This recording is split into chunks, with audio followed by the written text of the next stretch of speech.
Hello ladies and gentlemen, my name is Destiny and welcome back to my channel. So in today's video, we're going to go ahead and start working with filtering products by categories, by vendors, and also by prices. So that's what we're going to be doing in this video. To make sure to drop a like, consider subscribing, that's really mean the world to me. So without any further ado, let's go ahead and get started.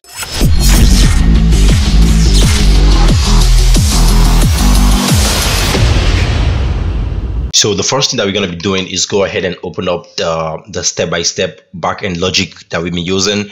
And from now on, we're going to be using this intensively. And that's because from over here, as you can see, I've pasted a lot of codes over here that you could make reference to, and also wrote down what some of the codes will be doing. So you don't want to make reference to this. And this is what I'm going to be using to actually build out this functionality so you guys would know how to use this. Okay.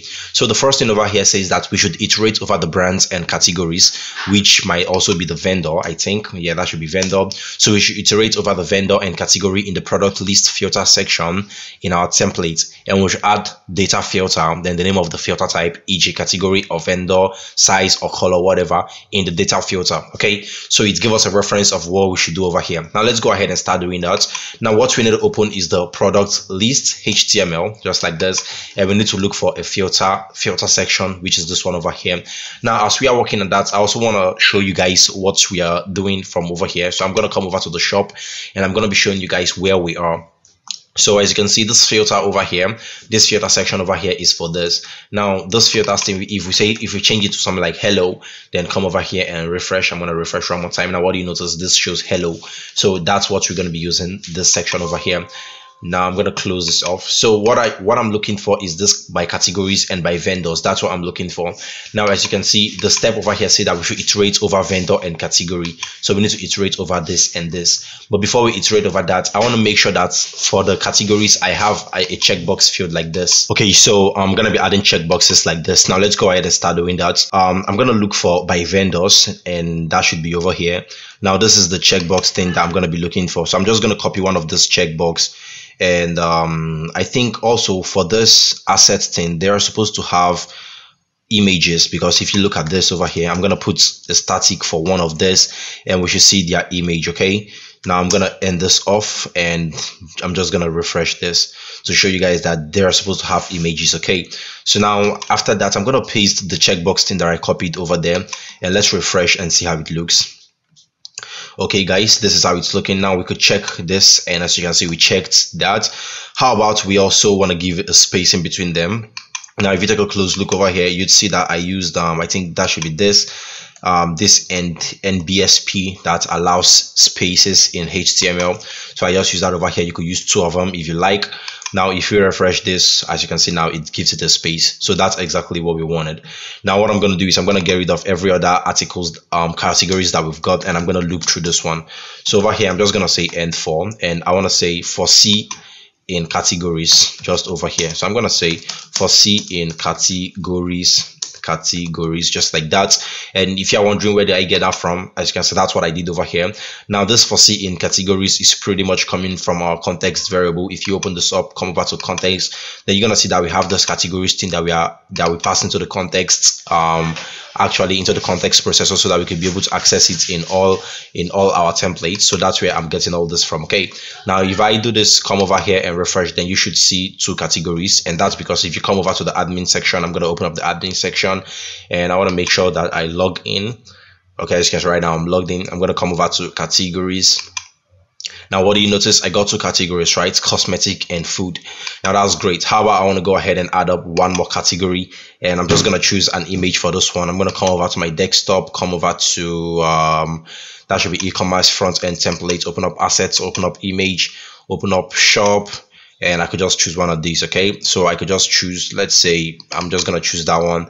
And what should we put in the category? Now we've got food, we've got cosmetics, let's put clothing, right? Let's put clothing, yeah, something like that. And we're going to go ahead and save this. So with this now, if we get back here and refresh, we should now see three of them, because we got three categories in there. Now we should go ahead and change up all the dummy data that we have in here already. So I'm going to get rid of this one. I'm going to say c.image.url, and hopefully you guys know how we are passing in those c.image.url thing and how we are accessing them. Okay, and I'm going to say c.title, and for this one also we could just pass in the we can pass in the link. I'm gonna put a URL over there, and I'm gonna open up my URL. This should be category product list. That's what I'm looking for. So I'm just gonna copy that one, and I'm gonna say core pipe that, and I want to say c.cid, as simple as that. So now when we refresh, everything should be looking great, as you can see. Now, what do you think is going to happen if we click on any of this? It takes us over here. Now we can see all the products that are related to that. So in the nearest future, what we're going to be doing is, if we hit on this checkbox over here, if we hit on this checkbox, it's going to filter this product automatically. And what we are going to see is just going to be fresh pear and bananas. Okay, this is going to be gone, and we're going to be doing this without refreshing the page, and that's going to be really amazing. Okay, so now we've looked through the categories. Now let's look through the vendor. So what I'm going to do is I'm going to come over to the vendor, and I'm going to get rid of all this div that we have over here. I'm going to get rid of the first div, and I'm going to get rid of every other information that we get over here till I'm left with only one section. Okay, now I'm going to end for, and also at the top I'm going to go with for v in vendor. So I'm going to say for v in vendor, and I'm gonna open this up. As you can see, that's what I have over here for v in vendors. But let's see if something is actually gonna get looped through. As you can see, nothing is happening, and that's because in our context processor we need to have vendor over here. So I'm gonna say, or rather vendors, this should be equal to vendor.objects.all. Okay, objects.all. Now take note, if you have some fields that you want to filter by, you can even go ahead over here and put filter, then add in whatever query you want. But for now, I want to get all the vendors that we have in our database. That's why I'm using the all. Now another thing that I'm going to do is just come over here and pass in the vendor into the return dictionary, this one that we've got over here. Now if you refresh this, now we should see two vendors, this and this. Now what I'm going to do is I'm just going to come over here, and I'm going to change out the default name. So I'm going to say v.title, which is going to get the name of the vendor. Okay, so now if you refresh this, as you can see, we got Nestlify and we got Xfood. So that's great. Now another thing I'm going to do is just break this apart. I want to add two BR tags, so they give themselves some space. Okay, that's great. Now if you don't even want to add this, you could pretty much come over to okay, there is no div that's holding them. So if you want to give a space, you could just add the BR tags that we've got. Okay, so I'm going to get back v.title. I'm going to also copy this and just put it side by side, v.title. Now, as you can see, that's pretty much what we got. So this is it over here. We've done it. Now it says we should iterate over it, right? And we should add a data filter, then the name of the filters. So that's pretty much this over here. So he said we should add data filter to each and every one of them. And yeah, let's go ahead and do that. So I'm going to come over to, actually we'll be adding data filter in the checkbox, in the input checkbox. Okay, so over here what I'm going to do is I'm going to say data dash filter. Now this filter, you could call it whatever you want. Okay, so once you define the data keyword, this filter over here, you could call it bananas, or you could call it burrito, or whatever you want. But I'm going to be calling mine filter, because that's kind of what we're going to be using over here, filter. Okay, filtering products. So take note, you could call it whatever you want, just like I said. And this one is vendors, right? So I'm going to call it vendor. Okay, now if you come over here, you can see that that's what we call this one. Where is it? This should be it over here, data dash filter. I will pass in vendor and category. So we're gonna do the same thing, but this time around with category, and we're gonna be doing that in the category section. So I'm gonna hop in real quick to the category, and over here I'm gonna paste the same thing, data dash filter, and I'm gonna say category. Okay, now this is it over here, category. So now when we've done those two things, I think that's pretty much what we want to do. And another thing that we could do is go ahead and add in this class filter checkbox in our class over here. So take note, you could call that whatever you want, but the best name that I came up with was filter checkbox. You could call this class whatever you want. That's what we're going to be using to hang onto this checkbox from the Ajax. Okay, we're using jQuery when we start writing that. So I'm just going to pass in filter checkbox over there. Take note, as I said, you can pass in whatever you want. You could even use an ID. It's totally up to you. Okay, so now when we pass this in, I'm also going to pass it into the vendor also. So in the vendor, I'm going to look for the class. This is the class over here. I'm just going to pass this in. So as you can see, that's pretty much what we got. We got filter checkbox. We got the type is checkbox. Make sure that the type is checkbox over here. We got the ID. It should be this. Now the value also, we need to pass in the ID of whatever is it that we are getting. Okay, so for over here, I'm going to look for value. This is the value for the vendor, right? I'm going to open up v.id, and for this one also, I'm gonna look for c.id. So c.id and v.id is pretty much going to get the value of whatever field is it that we are on. Okay, so you're not going to be seeing that because it's a checkbox, but whenever we check this, that's when we should see it. Now if for any reason you want to see what we are passing in, then that means over here now you should just change this checkbox to text. Okay, now what you're going to see over there is going to be a text. So I'm just going to refresh this. And okay, I think you're not going to see anything. That's because over here we've got all those form check input thing, and we've got this name checkbox that actually made this to be a checkbox in the CSS, and we're not going to be changing all of that file. But I just want you to know that c.id is going to come in here, and this is going to be ID1, ID2, ID3. Now we are adding that because we want to identify whichever one we are clicking on, either this or this. Then we're going to go ahead and get this product based on whatever categories that we are clicking on. As simple as that. That's what we've done, and hopefully I think that should be it. v.id, c.id.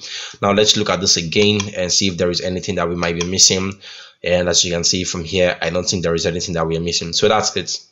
Now in the second step, it says collects the data and creates the objects that will be sent to the saver using jQuery Ajax. Now for that one, I'm gonna come over to my JS. I'm going to open up my static, and I'm going to open up JS, and I'm going to be doing that in the functions. So take note, we've written this other thing in the function over here that helps us do reviews and all that.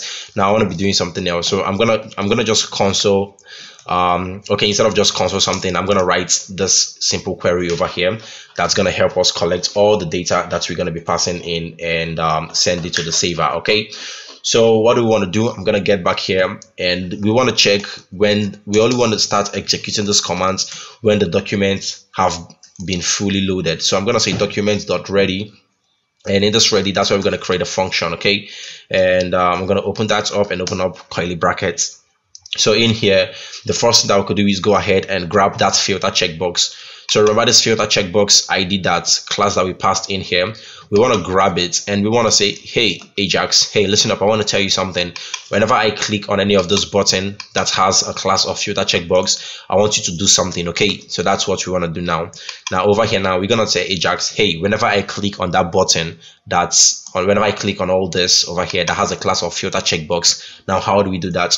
We just need to pass in a $, open up a bracket, open up a string, and we need to say dot. Then what did we call the class of this? You already know, it's called filter checkbox. So over here, we're just going to paste in filter checkbox. Okay, now whenever we click on filter checkbox, how do we tell it that what we actually want to listen for is a click? Now whenever we click on this, how do we say that? We're going to say dot on. Then over here, we're going to pass in click. So I want you to know that there is a lot of those kind of functions. There is mouse over, there is drag, there is blur, there's just a lot of them. Okay, so this one, what we want to listen for is a click. Now when there is a click, what do we want to do? We're going to go ahead and create a simple function that's going to do something. But before we even go ahead and start doing anything, firstly I want to log a checkbox have been clicked. A checkbox have been clicked. As simple as that. Now I'm simply going to come over here and I'm going to refresh. Okay, so we refresh, and I would even recommend you give this a hard refresh so everything works perfectly well. Now I'm going to open up my console. Open up your console, and I want to make sure I'm connected to the internet. So I'm going to connect over here real quick to the internet so that I could be able to access jQuery, and I'm going to open up my console. Okay, so we should give this a couple sec. As you can see, it's done loading. So now how about I just click on one of this over here? What do you notice? It says, hey, a checkbox have been clicked. How about if I click on this one? It says the checkbox have been clicked again. So as you can see, it notices when a checkbox have been clicked, and it alerts us that a checkbox have been clicked. Now that's really nice, don't you think? But there is one more problem. As you can see, this one over here still reacts whenever we click on any of those. This one over here still reacts, and that's not good. I actually want them to identify themselves differently whenever we click on them. Okay, so over here I'm going to be changing up all this ID. So for the category, what I'm going to do is I'm going to change this filter checkbox 1 to checkbox 2. Okay, and I think that should be it. So when you've changed that, let's just get back here and refresh this, and now let's try clicking on this. So there is a problem. As you can see, when I click on this, it just opens up one of that, and that's not what I want. Okay, but right now it doesn't open up the two of them. Okay, so I think the best way to fix this one that we're getting now is to get rid of this costume checkbox class that we have over here, and I'm just going to look for it. And as you can see, this is it over here. So I'm going to get rid of the custom checkbox. Now, if we still had a custom checkbox, then that means you'd want to add this class over there at the top. But since it's giving problems, there is no need to actually leave it. We still got the normal checkbox thing that we're using, so you can just add whatever you want. So after this, now if we get back here and refresh this, then as you can see, the checkbox will be gone. So now we can click on each of this separately, and what do you notice? It notices when we click and unclick that, and as you can see, it notices that for each and every one of them. So I think that's it. Now let's look at the next step that we've got. Now we need to go ahead and start collecting the data, just as it says that we're going to be sending to the server. And the first thing, as you can see over here, is this, which we've done. Now the next thing is we need to define a variable filter object, and we're going to set it to an empty object over there. Okay, so I'm going to open up my function, and just in here we need to set a variable. I'm going to say let filter should be equal to, actually I'm going to call this filter object because I'm going to be having a lot of that, so I want to know the one that I'm actually going to be using for now.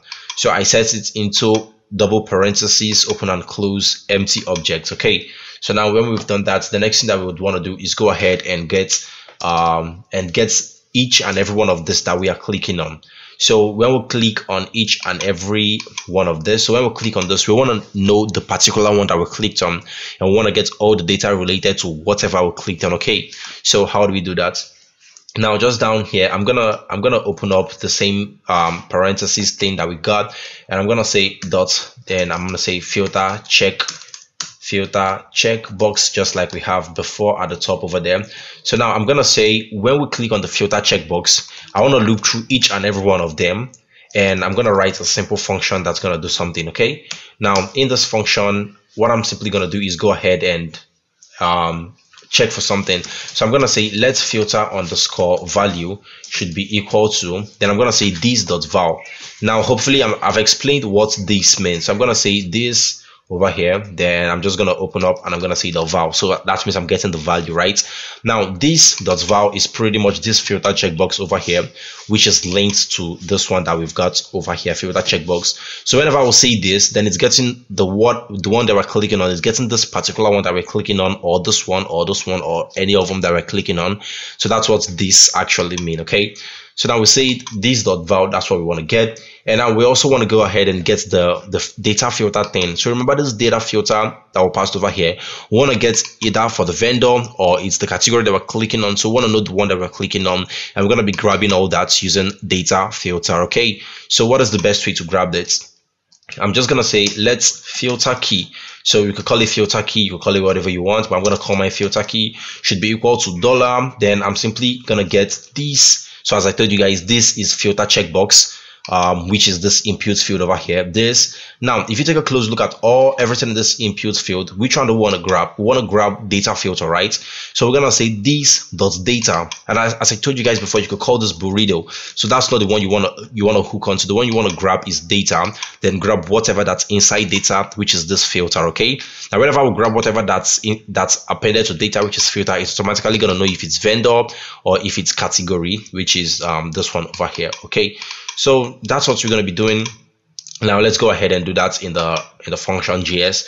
Now take note, this isn't supposed to be in a string, it's supposed to be this, just like that. And we're going to say dot data. Now dot data is the data keyword that I showed you guys. Then whatever you call that, I don't know, maybe you call just burrito or bananas, then you want to make sure to pass that in here. But since what I called mine was filter, which is this filter over here, then that's why I passed it in here. Okay, so now that's what we're doing. We could even go ahead and just do something. I'm gonna log what we are getting. I'm gonna log the filter value and the filter key. So I'm gonna say filter value is, then over here I'm just gonna say is filter underscore value, which is this one. I'm just gonna grab it and I'm gonna put it down there. Is filter value, and this one is, I'm gonna say filter key is, then instead of filter value, this one is going to be filter key. Okay, so with this now, let's go ahead and see what we've got. I'm just going to get back here and I'm going to refresh this one more time, and I'm going to click on this. Okay, now what do you notice? It's actually getting it the way we want. So filter value is 1, filter key is category. Is that cool, right? filter value is 2, filter key is category, filter value is 3, filter is category. Okay, so what do you think is going on here now? It's actually getting each and every one of this when we click on just one.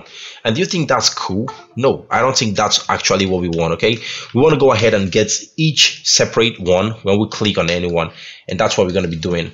So just over here, I'm gonna get back and I want to actually run a for loop on whatever one they were clicking. Okay, so I'm gonna say, actually what I'm gonna be using for this one is gonna be plain JavaScript. So I'm gonna say filter object, then in here I'm gonna pass in the filter key. So you remember this empty filter object thing that we created over here at the top? Now I called it and passed in the filter key. So the filter key is this one, which might be anyone that we are clicking on, right? Which might be this or that or anything that we are clicking on. So that's what we are getting. Now I passed in the filter key into the filter object, and I want to use a plain JavaScript array.from, and in here what I'm just gonna say is document.query selector all. So query selector all, and I want to get the inputs. Okay, so how do we do that? I'm gonna pass in inputs. I just want you guys to follow along with what I'm doing. And in the inputs, we got a data-filter, right? Yeah, we got a data-filter. This should be data-filter should be equal to, then I'm going to open up a string like this. Take note, we opened up double string and we passed in vendor, right? And for the other one, we also passed in category, just like we've got over here. I'm going to get back, so I'm going to show you guys. So as you can see, we open up data-filter, then we'll pass in vendor, data-filter vendor, over here, data-filter category. Now that's the same thing that we're doing over here. We open up input tag, we pass in data-filter. So we could either pass in vendor or category over here, but that's not what we want to do. We want to pass that in dynamically by automatically detecting the one that we clicked over here. Then we're going to pass it in, okay? So I'm going to get rid of one of the strings, and just over here I'm going to open up 2 plus signs, or we could even open up 2 string. Then over here I'm going to open up 2 plus signs, just like that. Okay, then in here I'm simply going to pass in filter key. So that's this one over here. Actually what I'm supposed to use over here is a single quote. Then over here also I'm supposed to use a single quote. Okay, so over here what I'm passing in is the what? Filter underscore key. So I'd want you guys to understand what's going on. This filter key that I passed in might be vendor, it might be category. Okay, in your case, let's say you also have a color filter, it might be color, it might be size, it might be price or whatever.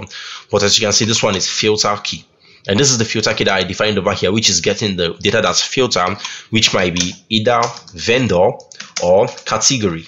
Okay, so hopefully you understand. I'm gonna put a comment over there. So now when we've done this, that's pretty much what we want to do. Now we need to go ahead and, as I said before, we're going to run a for loop on it. So just after here, after this parentheses, that's close this one up, and over here what I'm going to do is I'm simply going to go ahead and open up a column just like that, and I'm going to check for checked. So what does this mean? Now this is only going to get either vendor or category data only when it's checked. Hopefully you understand what's going on. If it's unchecked, we don't want to get anything. We only want to get the data filter for vendor or category when it's checked. So that's why we passed in checked over here. Now that's simply what we are checking for. Now over here we need to go ahead and iterate now. So we're going to be using a map function, and for the map there's going to be a function in here, and we could pass in a, I'm going to get back there, we could pass in a parameter. I'm going to pass in elements. I'm going to open this up. So if you guys want, you could go ahead and break this up, but if you want, you could just write it on the same line. So I'm just going to say return, then I'm going to call element.value. So we are returning whatever value is it that we are getting from what we clicked. As simple as that. So hopefully you guys understand what's going on. Now what I want to do is go ahead and console log what we now got. So I'm simply going to console log the filter object. So I'm going to say log, then I'm going to say filter object is, then I'm going to come over here and I'm going to pass in the filter underscore object. So what we're going to do over here is go ahead and console log filter objects, like I said earlier. So when you've console logged filter objects, now we need to go ahead and see what happens whenever we try clicking on any of these checkboxes over here. So you want to refresh this and open up your console log. So I'm going to open up console log over here. Now what do you think is going to happen if I click on one of this? So as you can see, it returned all these other things over here, but most importantly, it returned this array over here. So now what I'm going to do is I'm just going to comment this out for now. I'm not going to be needing the console logs any longer, so that we're going to see what we have with the other data that we're going to be getting. So now when we click on this now, as you can see, it says filter object is this. And if we open up this now, as you can see, category and vendor. So as you can see, it notices that this is the category, and what even makes it really cool is that it's got the second one. Okay, and let's say I want to open up this one again. Now I'm gonna drop this down. What do you notice? You got the first one, as you can see over here. Now how about I click on this one over here and open this up? Now what do you notice? 1 and 3. So everything is working perfectly well. As you can see now, it can identify when we click on 2 categories, and it can tell us what categories we clicked on. Now how about we want to click on vendors? So we clicked on vendor. Now as you can see, before it was showing 2, like there are 2 objects in the array of category and there are 0 objects in array of vendor, but now it's showing that there's 1 in array of vendor, right? And it's showing 2 in array of category. Now if we open this up, we should see 1, 3 and 1. As you can see, 1, 3 and 1. And if we even go ahead and click on this again, now we're gonna see 1, 3, 1, 2. Okay, so I'm gonna open this up now. What do you notice? 1, 3, 1, 2. So that's it. Everything is working perfectly well. Now we are able to identify each and every one of this that we clicked on just because of this line that we wrote over here. So everything is perfectly working well.